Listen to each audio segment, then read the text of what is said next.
India alliance बने ना बने या जुड़े ना जुड़े, सिंगल लड़े, कोई इम्पैक्ट नहीं पड़ता उससे। भाजपा जीत रही है बिहार में, ये 100% तय है। चुनाव में तो सब लोग दावे करते हैं बड़े बड़े, तो कहने से कुछ नहीं होता है।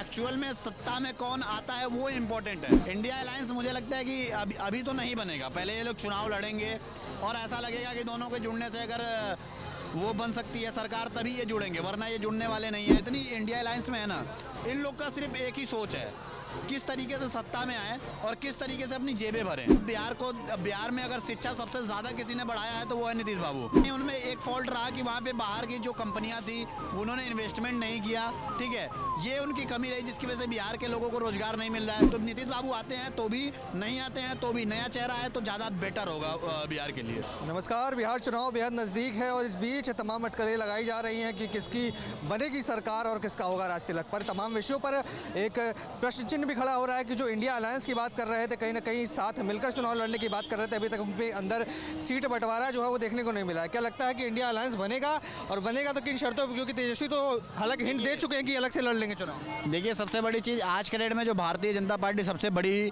पार्टी है देश की, इंडिया अलायंस बने ना बने या जुड़े ना जुड़े, सिंगल लड़े, कोई इम्पैक्ट नहीं पड़ता उससे।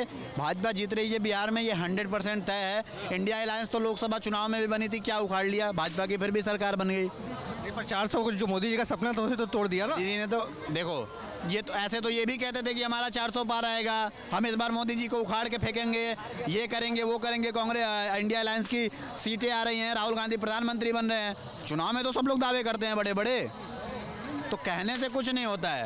एक्चुअल में सत्ता में कौन आता है वो इम्पोर्टेंट है। प्रश्न ये भी उठ रहा है कि क्या इंडिया अलायंस बन भी पाएगा, क्योंकि तेजस्वी ने हिंट दिया कि अकेले के दम पर भी लड़ सकते हैं सारी सीटों पर। देखिए, इंडिया अलायंस मुझे लगता है कि अभी तो नहीं बनेगा, पहले ये लोग चुनाव लड़ेंगे और ऐसा लगेगा कि दोनों के जुड़ने से अगर वो बन सकती है सरकार तभी ये जुड़ेंगे, वरना ये जुड़ने वाले नहीं है। जिस तरीके से आपने देखा लोकसभा चुनाव के बाद दिल्ली में हुआ चुनाव, तो कहीं ना कहीं राहुल गांधी ही केजरीवाल को हिलने का काम कर रहे थे, जितना भाजपा नहीं कर रही थी।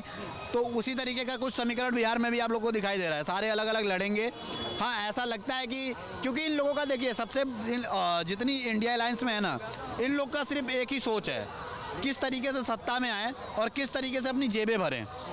पर क्या लगता है कि दोबारा से नीतीश बाबू को मुख्यमंत्री बनाया जाए, क्योंकि इस तरीके की कोई कंफर्मेशन एनडीए की तरफ से नहीं आई। हालांकि चेहरा उन्हीं का है, पर चुनाव होने के बाद, जीतने के बाद क्या वापसी होगी नीतीश कुमार? कहना चाहूँगा बिहार की जनता से कि डेफिनेटली इस बार जातिवाद में बढ़ के और बाकी चीज़ों को देखते हुए, देखिए नीतीश बाबू ने काम तो बहुत अच्छा किया है। रोड कनेक्टिविटी के मामले में आप देख लीजिए बिहार किस नंबर पे है। दूसरी चीज़, आप बिहार में अगर शिक्षा सबसे ज़्यादा किसी ने बढ़ाया है तो वो है नीतीश बाबू, ठीक है। नीतीश बाबू की सिर्फ एक कमी रही है, उन्होंने कहीं ना कहीं उनमें एक फॉल्ट रहा कि वहाँ पे बाहर की जो कंपनियाँ थी उन्होंने इन्वेस्टमेंट नहीं किया, ठीक है, ये उनकी कमी रही, जिसकी वजह से बिहार के लोगों को रोजगार नहीं मिल रहा है। वो मुंबई जा रहे हैं, दिल्ली जा रहे हैं, पंजाब जा रहे हैं, हरियाणा जा रहे हैं, ऐसे जगहों पे जा रहे हैं। तो ये कहीं ना कहीं नीतीश बाबू में कमी रही। तो मैं कहूँगा कि आप लोग पूर्ण बहुमत से अगर भाजपा की आप सरकार बनाते हैं तो डेफिनेटली जैसे दिल्ली में एक नया चेहरा चुन के आया, वही बिहार में आएगा। और दिल्ली में जिस तरीके से काम हो रहा है, आप देखिए साफ़ सफाई के मामले में देख लीजिए, जो जमुना नदी में बोतल, पन्नी और ये सारी चीज़ें वहाँ पे बाहर जाके फेंकी रहती थी, आज के डेट में आप घाट के किनारे जाके देखेंगे तो नीट एंड क्लीन। मैं ये तो नहीं कहूँगा कि 100%, पर हाँ 80% से कचरा यमुना की साफ़ हो गई। और विद इन 6 मंथ 7 मंथ, अभी 8 महीने हुआ सरकार बने हुए, और इस तरीके का कार्यकाल, हजार बसें नहीं दे दी गई जो सुविधा, तो उस तरीके का काम बिहार में होगा, ठीक है। और बाकी नीतीश बाबू ने काम अच्छा किया था, और इस बार जीतेंगे तो भी ये बिहार में काम करेंगे, क्योंकि इनको पता है कि इसके बाद अगर हम काम नहीं किए तो हमारी सत्ता, हमारे खानदान की सत्ता हमेशा के लिए खत्म हो जाएगी। तो नीतीश बाबू आते हैं तो भी, नहीं आते हैं तो भी, नया चेहरा है तो ज़्यादा बेटर होगा बिहार के लिए। आप देख रहे हैं सौगंध टीवी, सौगंध वतन की।